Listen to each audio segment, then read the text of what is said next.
Good morning from Panhandle Outdoors with Winston Chester. Panhandle Outdoors, your source for fishing, hunting, and information for folks who enjoy the great outdoors. Now sit back, relax. It's Panhandle Outdoors. Good morning, folks. Welcome to Panhandle Outdoors. I'm Winston Chester. Glad to hear on this Tuesday morning. Got a big show lined up. But first, as always, our weather brought to us by Haney Technical Center at the corner of Baldwin and Highway 77. They about to finish that 4-lane there. I know y'all be glad when to finish, so I'll quit talking about it. But it's just been fascinating to watch. Reason I just fascinated with road construction. I worked on it in it one summer as a teenager, and from day one, I watched the road being built. It's fascinating. So that's why I talk about it a lot. All right, the weather today is going to be high of 72 and low of 63. Nice day. It's going to be cloudy. Water temperature is at 60. It's gone up. It's already from 58 to 60. And also, now, I've been watching, I always watch the weather a week in advance. One thing that's been steady on for the past week, they're calling for 100% chance of rain on Wednesday. So it hasn't changed a bit. So the rain's supposed to be coming in later today and then raining tomorrow. So be aware of that. River readings brought to us by Watson's Landing Marina and Dry Storage. Good folks over there, nice modern facilities. We're looking at the Apalachicola Bluff Stand is still high. It's at 16.7 and got a slow drop to it. And then the Choctawhatchee at Caryville, it's right at 11 foot, and it's dropping a little bit too. Getting ready for the weekend, might be down a little bit, so be more fishing done on the river. The tide chart brought to us by Kent Forest Lawn Funeral Home and Cemetery. Getting back into some good tides. First of all, look for the weekend tides. This is looking strong, but today we're looking at a low tide at 407 and a high tide at 503, and we're looking at today is February the 2nd, so really strong tides coming up for the weekend. All right, the marine forecast, south-southeast, they're calling for 10 to 20, south-southeast. We've been there before. I said one of the most prevailing winds we have is that southeast wind, south-southeast. So got it today. All right, we'll take our break and we'll be right back.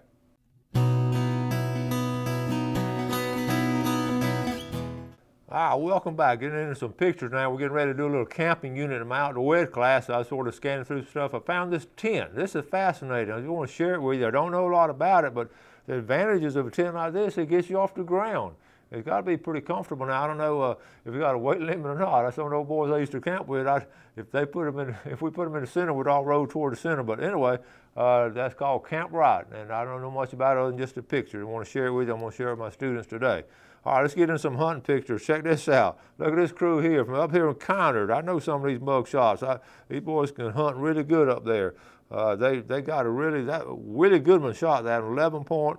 It just takes good teamwork to bring in a big buck like that. I know they had a great time. That's a good place to hunt up there in Conard. Good job, that hunting crew up there. Now, check out this big buck here. I'm going to show you a couple of pictures of it. Okay. Great story behind this. This is a Tyndall. First of all, it's a Tyndall buck. The boy on the left, Ryan, took it. But now the fascinating story. Ryan shot this buck at 2:30 on Saturday afternoon at Tyndall. And he kept running. He knew he hit him. Well, they tracked him out into the darkness, and they found him good blood and all. Of course, they didn't have dogs and all, but this was somebody. They called in some buddies to come help, and there he is right there. They found him They found him 18 hours later. They found him, now what's so fascinating about it? 2:30 in the afternoon and a Tyndall buck. Who said they don't get big out at Tyndall? Good job, Ryan. All right. This is just a quick. I'll read this from Victor Hasco. They fishing Saturday, hit the Midway Bridge for sheephead and pogies, and had reasonable success. The water is still dark, but we aren't going to let that keep us off the water. Now, this is important. Since duck season is closed now, maybe we'll work our way up to the rivers next. So I understand where you're coming from. Duck season is closed, but now we still have youth season. Okay. One of our big sponsors here, Bob Bilsma. He and Levon went out, took the kids and the grandmother and family and all. That's a good mess of fish, and that is lighting by Levon. They're good outdoorsmen up there. Good job. Thank you for sharing that with us. And this is a good story here. Pam Roper Boobier. Remember I had Pam on the show before. Remember her claim to fame, and she's the first girl I had an outdoor ed. Of course, she's married now, got grown kids, but what's good about this, her husband Bobby shot this buck, and she said this is the first time that she's been hunting with a husband that he actually shot a buck. She's been hunting with him a lot, but other people shot it. So I text her back. She's going to have to hunt with him every time. Every time now if he has that kind of luck. all right? And then how about Lance Stanley? The rut is on. You can see the big bucks that we've had taken. Okay, the rut is on, but keep in mind at 2:30 in the afternoon, big bucket tender. We talk about being in tree stand at all times of the year, and I believe in it. I've been preaching it a long time, and you see what happens. All right, now a couple of things going on. One thing going on this weekend up at Terrell State Park, they're having what they call an annual candlelight tour. This is the 27th year they've had this, and what they'll do, they have the Civil War cannon booming. They'll have music there and food and during the day and all, and then tours of the Gregory House. But at 6 o'clock, when it gets to sunset, they'll have candle lights going, and they'll also have a blacksmith up there showing you different things the blacksmith does. Also, I wrote down they're going to have food along, but at 6:30 they light the candles, and you get to tour the Gregory House free. You know, admission to go in there. Fascinating house. It's one of sort of tied in with Gail's family, and it's a fascinating history behind it. So you just don't see places like that anymore. It's great that over the years somebody had a vision to preserve that old house. So if you want something to do and don't want to hunt and fish Saturday, that's a good thing to do. Big picnicking up there and all, and beautiful. The woods are beautiful this time of year with this winter opening. You get to see a lot. Okay. Now also, I had an email the other day. A viewer had tore waders up, and ironically, I have two pair of waders, and both of them had holes in them. So I took one to school the other day and gave one of my students, and he's going to fix them up and all. But I'm going to keep the other pair and fix it. And I was looking.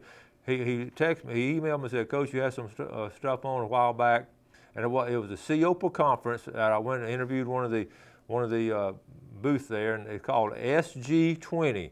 Ironically, I was looking for it when I got the email. It was because I'm going to fix my wader. It's called SG20, and it flies out here, and it's sort of one of those.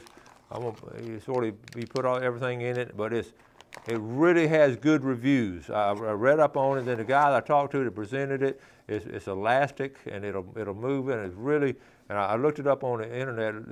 Look at the percentage of people that have used it and like it. It's like 95%. 95% of the people that have used it like it. 8 out of 10 would reuse it again. 97% say they would try. You know, that's a really high percentage of people use. It's called SG20. I do not know where you can get it. I'm sure you can get it online, but I'm going to try it out. Here's the problem: I hadn't tried it out yet. I can't find a hole in my waders. I'm going to have to get a flashlight, go down there, but it's hard to get it up there. I'm going to have to do the darkness of the garage and all. But I got a little pinhole somewhere. It's not a big hole because I put them on, I get out in the water, and it's like 10 or 15 minutes before I start feeling the water coming in there. It really doesn't bother me all that much because that water gets in there and it sort of heats back up to your body temperature. So really not that big a deal. I just don't want to be wet when I pull them off, and that's why we wear waders. So SG20. So I'm going to try it. And let me know how you liked it too, okay? I'll take a break and be right back.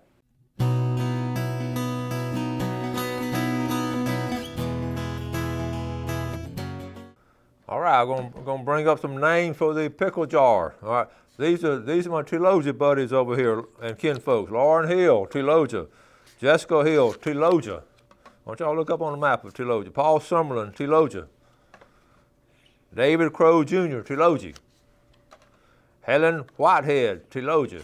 Chester, way back in the family tree in the 1800s, hooked up with a Whitehead, so you have to trace it back. Roger Dale, Whitehead, Teloja, cousins.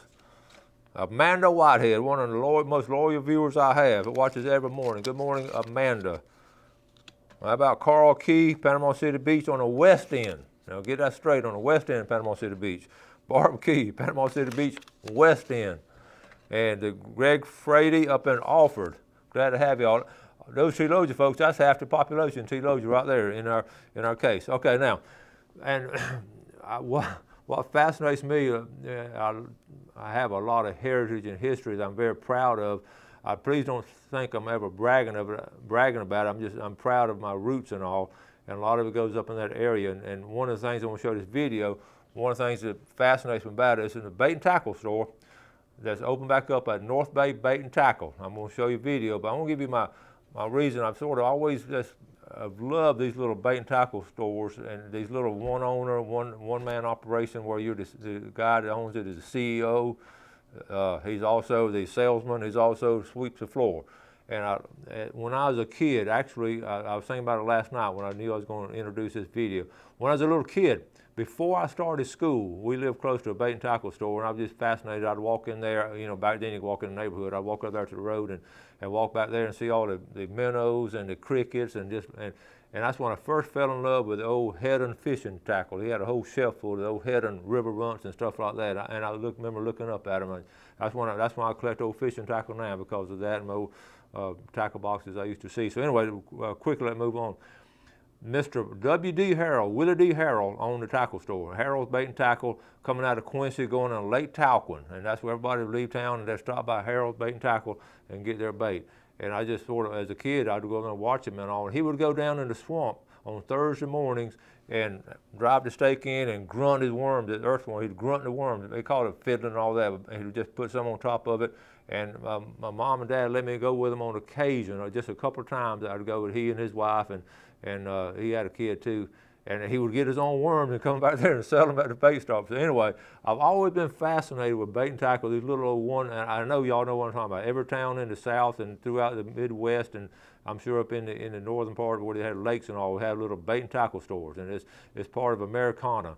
And when I went by North Bay Bait and Tackle up at Deer Point Dam, they've opened back up. So I wanted to show y'all the boat ramps closed over on the west side of the dam. I wanted to show you that, but then one of us saw the bait and tackle store open. So shot a little bit of video. What impressed me, the freshness of this bait he's got up there. So James is up there, so we met, and we're going to show you this video now, and then we'll be right back. All right, Panhandle Outdoors, up here at the Deer Point Dam, a familiar place to all Bay Countyans. But I came up here just to show you what's going on now, so you'd understand. It's called a McCall Everett ramp, but look at here, the road is closed. You can't get in here. You don't see, this is a Sunday afternoon. You don't see any boats in here, nothing at all. Road closed. Read the sign right here: park and boat ramp will be closed for emergency utility work January 12th through March the 12th. So you can do your plans around there. You can see they've doing all kind of work in here. I think that's Marshall Brothers.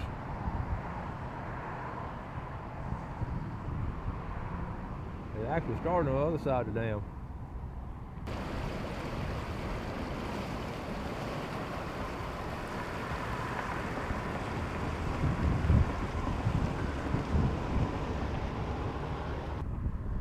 Oftentimes talk about fishing off the spillway. This is a spillway here.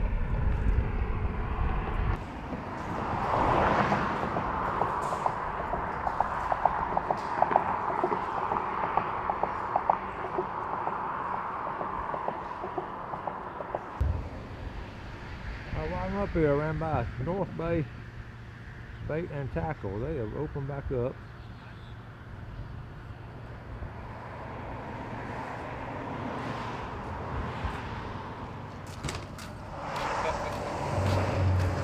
And here comes one of my former students, Scott Colvin. I'll put you on the spot. What was your favorite class in high school at Mosley? Oh, it'd have to be Coach Chester's class. All three of them that I took from Coach Chester. Well, you've already graduated, so can't bribe you with grades anymore. So. Yeah, well, I took a dual enrolled wellness and fitness class, got college credit for it. And my senior year, I took a basketball class. Actually, I came to a basketball class. Can't lie, Coach. What? and outdoor education. So I learned a lot from Coach Chester in high school. Okay. That era there, we were doing a nature trail, wasn't we? No, that was your brother. That'd have been my brother, yeah. Trail. That's right. Yeah. Philip. And Mom taught there at Moses, so it's good to see you. It's good to see you. You guys getting ready to go fishing pretty soon? Hopefully I can get the boat running good. Is it running okay? I think it's not running on all cylinders yet. So you tried that on the lake? Yeah, I just took it off the lake. Well, that's a good idea, though. Get it here before fishing season. That's right. That's smart. That's right. All right, guys. Good to see y'all. All right. Good you to see you, Take Coach. care. All right, so we're going to go ahead and see what's going on. You going after them? I'm going to try.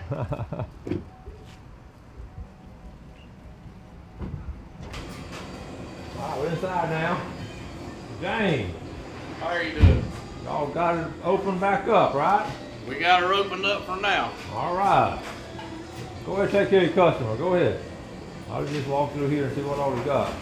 First thing I see, a staple. Panhandle sausages. You gotta have those. All right. Nice little bait and tackle store right here. Has deer point down. All right. I've got frozen bait here.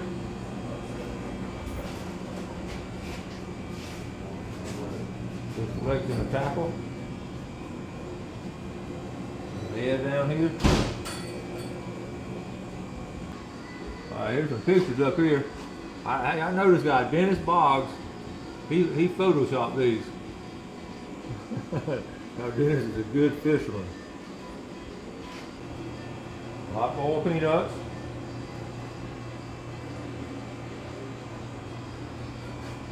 Don't see these old molds much anymore. Crickets, wigglers, earthworms, shrimp, bull minnows, crappie minnows, shiners, and chub.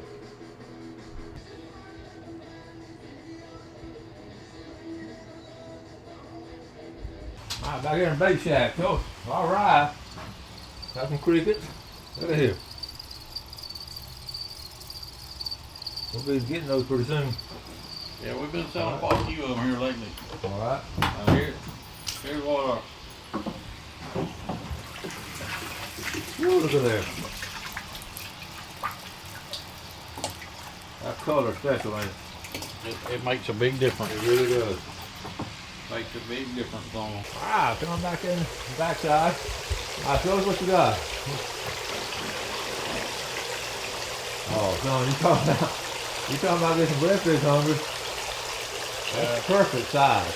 The redfish and drum can't stand them. Look at that. Woo! Well, this is ideal. You can just get this bait right here, walk out there on the. They're like a shrimp thing. Yeah, look at the shrimp. Look at the shrimp walking. Look at them. That's fresh and healthy. We try to keep our tank stuffed with bait. Yeah, I see that. Has it been a pretty good winter? We're about to get in February. Well, February's here now. So, It's here. Fish are holding out. You know, a lot of people are having a lot of fun on the water. I saw where I get pictures all the time. You know, it's been a good year on drum up here. It's been a very good year. They still catch a few sheephead here and there, and redfish slowly. Yeah. The drum has been phenomenal this year. What do you attribute to that? Because I said the same thing. It's been an exceptional year on drum. I think the weather conditions kept them up here a little longer, Yeah. and this cool weather.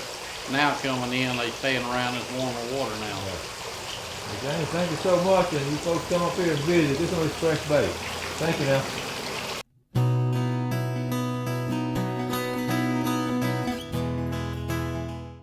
All right, welcome back. Hope you enjoyed that. Like I said, the quality of the bait, the freshness, and that's what James does for a living. He's a Panama bait, and he catches his own bait and all, and that's what I think I really liked it so much. And I stood up there and talked to him a long time. We just stood around and visited, and really, so if you want some really fresh bait, that's a good place to get it. Those crabs now, I guarantee you they'll catch some redfish if you get them in the right place, okay?